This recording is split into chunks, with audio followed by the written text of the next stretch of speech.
What are the expectations for Jimmy Garoppolo in OTAs? Just to make it through, no injuries, anything like that. Get ready for week 1. Honestly, I mean, I don't think he's gonna get injured. I'm just saying, like, just get to week 1. You're probably gonna start week 1. Everybody should just prepare themselves for that. And that's it, man. Just get yourself ready. Just make sure that, there's no egregious days of like 5 straight interceptions, anything like that.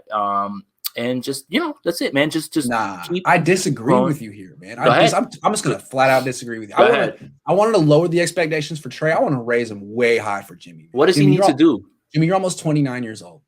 They're gonna replace you with the dude who's played quarterback for like 2 years, man. They're gonna replace you with a dude who's younger than Vish Kumaran, man. They have no, and I'm not saying he's a baller, but dude, do you have any self-respect?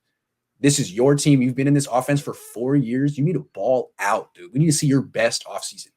But Kyle says you play best when you're angry, then be angry about it. Don't be like, well, whatever. Oh, well. Again, I think what you talked about when you talk about the skill sets is just he is who he is, right? He's not going to all of a sudden start airing it down the field and just hitting those passes, right? Like, look. He can stop turning it over. Right, exactly. Don't turn the ball over. He can complete 75% of his throws in practice.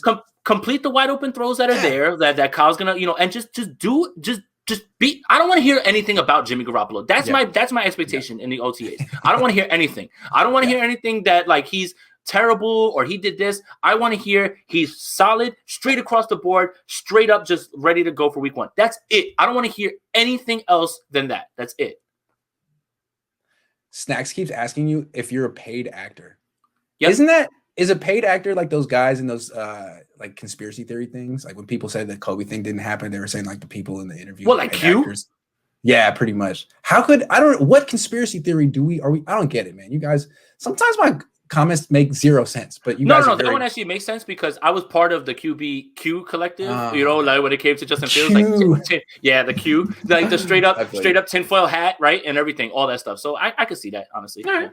Well, the answer is no. Anyway. No, well, I choose to take that as a compliment. So that just means that I have personality that's coming through. So I choose to take that as a compliment. Right.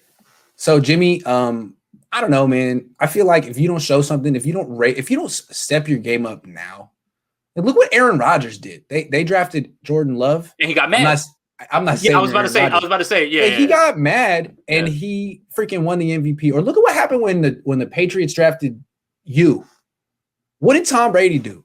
He ran your ass out of town in style. I'm sure you're still impressed. Why don't you do that? Why can't you do that, man? Do it. I would be so impressed.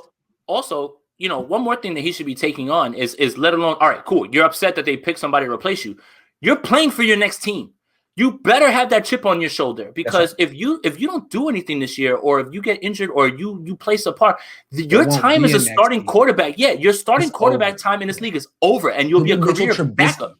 You'll be a career backup. You need if you get angry and you play well, you're playing for your next team. It's obvious. That's not our conspiracy theory. There. You'll go back to New England as Mac Jones' backup. That's worst case scenario for Jimmy Garoppolo. Goodness gracious. Where can I get Jason's hat? But also Ward and Tart are both almost 30 injury prone. We need a change. So Tart's on a 1-year deal, no guaranteed money, anything like that. So that's fine. And Jimmy Ward the last 2 years has actually played very well. Aside from an injury that he got against Dallas, that concussion, which he was like knocked out cold on the field. That was I felt scary. like that was. I mean, other than that, he's kind of changed the narrative around him. So Jimmy Ward's actually gotten more healthy with Tart. He's not really under it. So I understand that. And one more time, Prevail.com is where you can get this hat. Hopefully they have some that are in there. Prevail, send a check, man. Cut the check, bro. Like, give him some free hats or something, man. Something. He is your number one salesman right now. No question. Hell of a show, Jason. Thanks for coming on. We hit like 15 topics in about an hour and 3 minutes. We were really going at a good pace. That was good.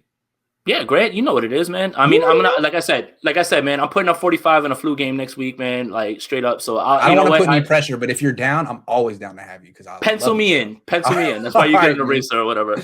But just know that I'm sympathetic. I definitely took a nap from 1 to 4. I was like, we'll see. I'm good. And I was like, oh. I would just buy a ton of Pedialyte and Gatorade and let's see what happens, man. Like I said, man, if you talking poison Michael Jordan and he can make it and go ahead and play in the game, I think I'll be all right from a low COVID shot. As we leave, if we win the Super Bowl with Jimmy, what happens next year? Then trade Then Jimmy I have Garoppolo. to wear OnlyShans for a whole year. All right, well, that's a bet that I'm willing to take, but I don't think will happen. That's the kind of problem you want. Honestly, if Jimmy Garoppolo wins the Super Bowl, I think you probably keep him, man. I don't know. If he wins the Super Bowl, I think you probably keep him. You have to keep him because you don't trade quarterbacks right after they got done. And the only quarterback I think that was ever traded after that was like Trent Dilfer. That doesn't count. He's not a starter, right? But or like Jeff Hostetler or something. Right, that doesn't count. Here's the thing, though. I mean, there's two ways to look at it. You can say, hey, keep him, run it back, because they did win a Super Bowl, and that's not fair to get rid of somebody who obviously played well enough to get you to win a Super Bowl, and he was probably one of the main reasons, if not the main reason you did. Or you get froggy and you trade him for a first-round pick. Because then that's when people will start coming calling on Jimmy Garoppolo. They have one asset in their quarterback room. It's Trey Lance. Yep. Garoppolo is not an asset. If he wins a Super Bowl, now you have two assets in your quarterback room, and you could trade either one. Maybe you really like Jimmy. Maybe you want to trade Trey Lance. Maybe you want to really like Trey Lance and you want to trade Jimmy. Now you got options. You can see what either one's worth. That's a good place to be. That's a good problem. Yeah. I mean, if they win a Super Bowl, then, honestly, man, like you said, it's a good problem to have. And I think 49er fans would be happy with that one way or another. So, honestly, what they could do is that gives Trey Lance even more time to sit on the bench. Aaron Rodgers sat for 3 years. There's nothing wrong with it. You know what I mean? I'm just saying. Yeah. Thank you very much, everyone. Please do not send any more donations because the show is ending now. Now. Peace.